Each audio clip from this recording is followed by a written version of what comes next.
Of attraction होता है वो एक्चुअल में जितना positive charge of nucleus and negative charge of electron और आउटर वैलेंस शेल इलेक्ट्रॉन के बीच जो फोर्स ऑफ अट्रैक्शन है वो एक्चुअल में उतना रह नहीं जाता। इनर सेल के इलेक्ट्रॉन जो है स्क्रीन का काम करते हैं और उसके जो है फोर्स ऑफ अट्रैक्शन को लेसर कर देते हैं, रिड्यूस कर देते हैं। यही जो है स्क्रीनिंग इफेक्ट है। तो इसके लिए जो है स्लेटर ने कुछ रूल्स दिया था कि कैसे हम कैलकुलेट करेंगे कि किसी भी न्यूक्लियस का जो है वैलेंस शेल इलेक्ट्रॉन के लिए इफेक्टिव न्यूक्लियर चार्ज कितना होगा और किस तरीके से। तो देखिए उसी को जो है डिफाइन करिए। It is defined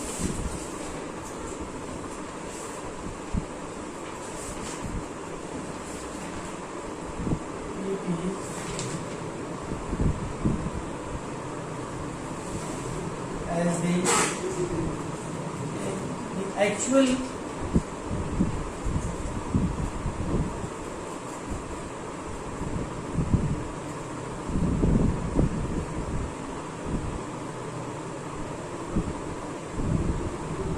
nuclear charge minus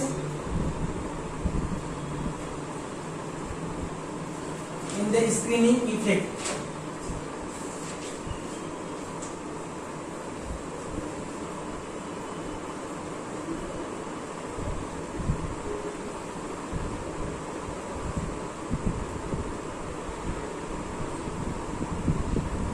effect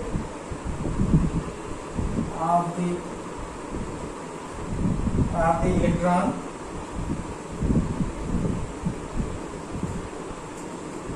present in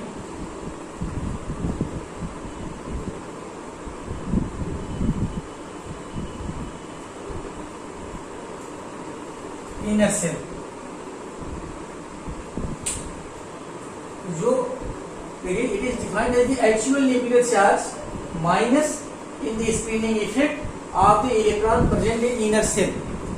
तो एक्चुअल जो है न्यूक्लियर चार्ज कितना है, जो एटॉमिक नंबर है, नंबर ऑफ प्रोटॉन्स, जो उसका प्रभाव पड़ना चाहिए वैलेंस शेल इलेक्ट्रॉन के लिए, वो जो है जो इनर सेल के इलेक्ट्रॉन है वो स्क्रीन का काम करते हैं, उसके इफेक्ट को कम कर देते हैं। वही जो फिर रिमेनिंग जो इफेक्टिव न्यूक्लियर चार्ज जो रियल में जो है फोर्स ऑफ अट्रैक्शन होता है उसको कहते हैं इफेक्टिव न्यूक्लियर चार्ज। और एक्चुअल जो आपका पॉजिटिव चार्ज है, जो प्रोटॉन है या जो एटॉमिक नंबर है, वो एक्चुअल चार्ज होगा। और इफेक्टिव न्यूक्लियर चार्ज उससे जब जो है स्क्रीनिंग इफेक्ट माइनस कर देंगे तो जो है एक्चुअल इफेक्टिव न्यूक्लियर चार्ज आपको पता चल जाएगा। तो उसके लिए देखिए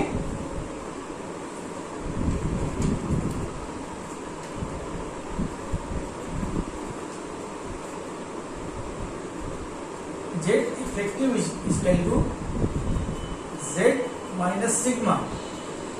ये जो है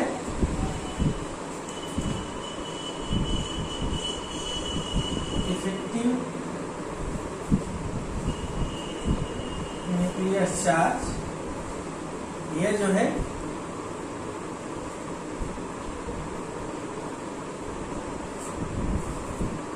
एटॉमिक नंबर या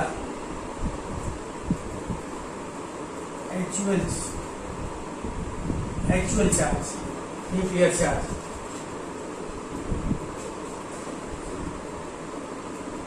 एक्चुअल न्यूक्लियर चार्ज ये जो है स्क्रीनिंग इफेक्ट है। और इससे जो है केटाइन की साइज छोटी होती है पेरेंट एटम से और एनायन की साइज जो है लार्ज होती है अपने पेरेंट एटम से। तो उसमें जो है इफेक्टिव न्यूक्लियर चार्ज इंक्रीज करता है। और जब इफेक्टिव न्यूक्लियर चार्ज जिस केस में इंक्रीज करेगा उसकी एटॉमिक साइज छोटी होगी या आयनिक साइज छोटी होगी, और जिसमें कम होगा या लेसर होगा उसमें जो है आयनिक साइज लार्ज होगी। तो R इक्वल टू, R अगर रेडियस है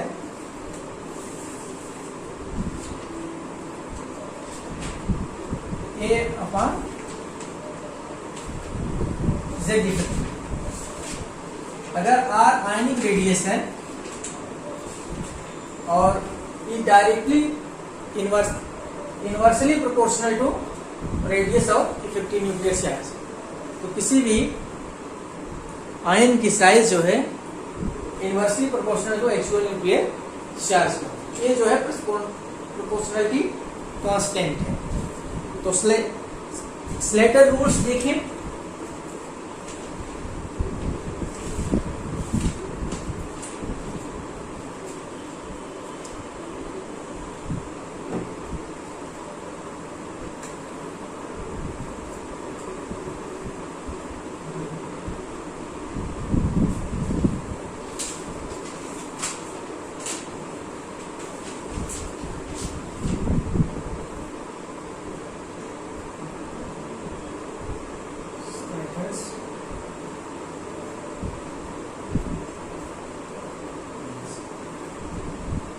पहला जो है स्लेटर्स रूल का है, the first of all electrons.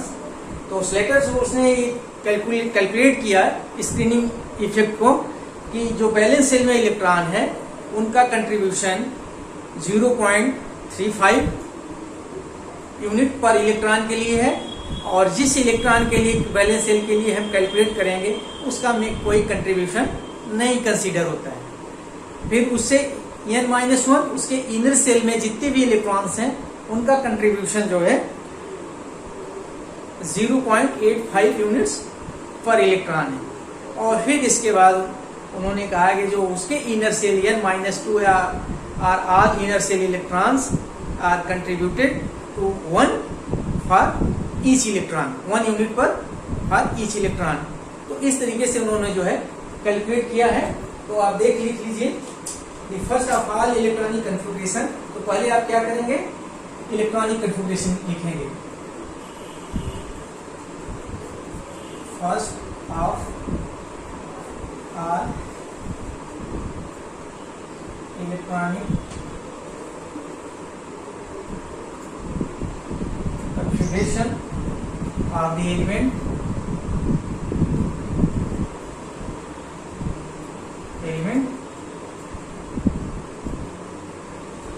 according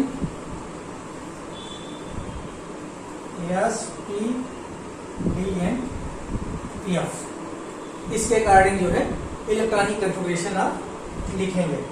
second,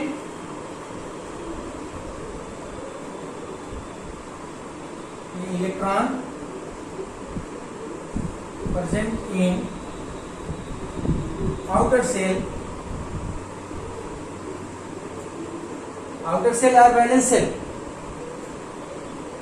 the desired electron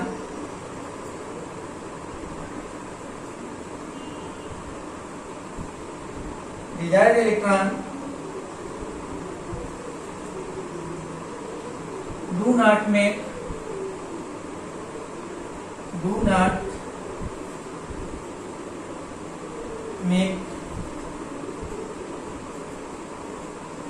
any contribution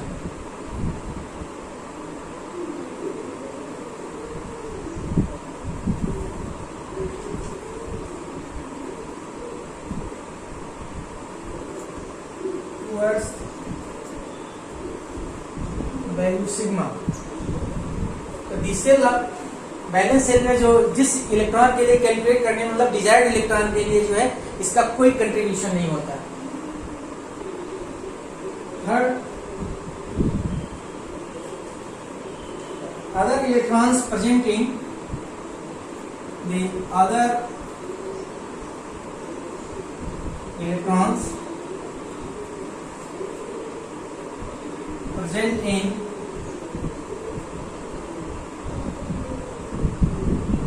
outer cell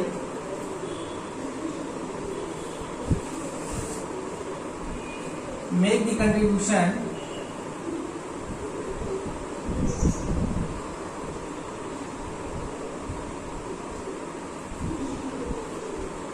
is 0.35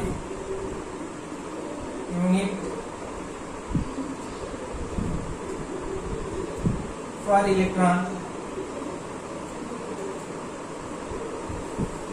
towards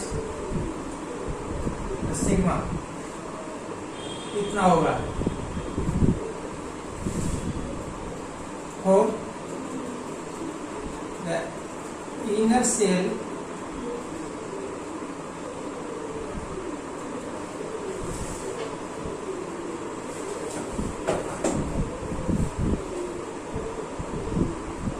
electron, the inner cell of present electron मतलब n-1 उसके भीतर की सेल में जो इलेक्ट्रॉन्स होगा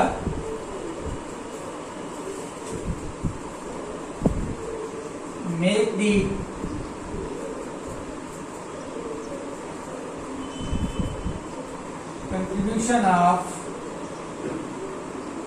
contribution of 0.85 unit per electron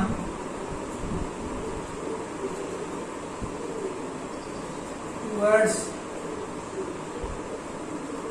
value sigma मतलब उस balance cell के भीतर जो सेल होगा n-1 या इनर सेल उसके लिए जो है इसका कंट्रीब्यूशन जो है एक इलेक्ट्रॉन के लिए जो है 0.85 होगा।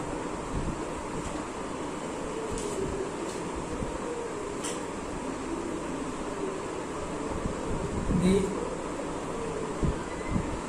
electron present in next inner cell n-2 r electron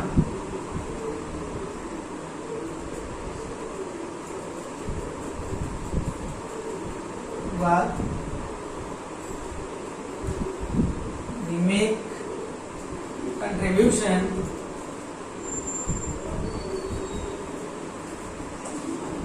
contribution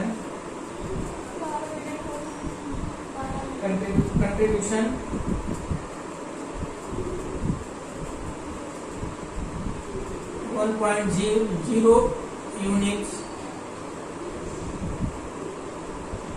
per electron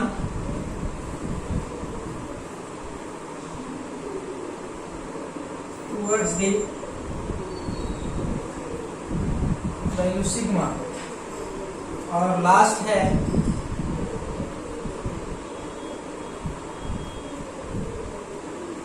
the electron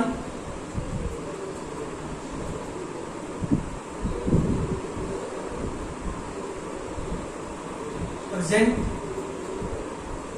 D and F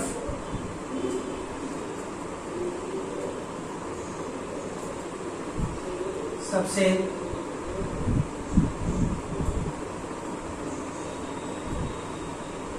contribution make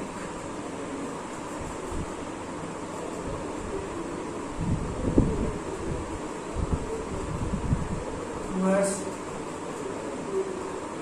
0.8 unit per electron and all electron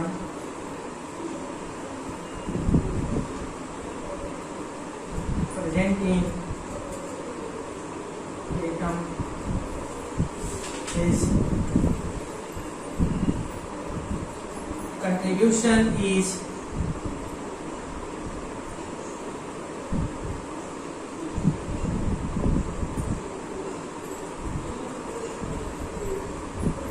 पर इलेक्ट्रॉन मतलब डी और एफ में इलेक्ट्रॉन अगर होगा तो उस इलेक्ट्रॉन के लिए जो है 0.85 होगा। इसके बाद जितने भी उसमें इलेक्ट्रॉन होंगे उस एटम में सबके लिए जो है उसके भीतर जितने भी इनर सेल के इलेक्ट्रॉन होंगे सबका कंट्रीब्यूशन जो है 1 होता है। तो इस तरीके से जो है इन्होंने रूल दिया कि कंट्रीब्यूशन किस तरीके से होगा अब इसके बाद जो है आपको नेक्स्ट लेक्चर में हम इलेक्ट्रॉन स्क्रीनिंग इफेक्ट कैलकुलेट करने के लिए बताएंगे और उसका एप्लीकेशन क्या है किस तरीके से, ठीक है।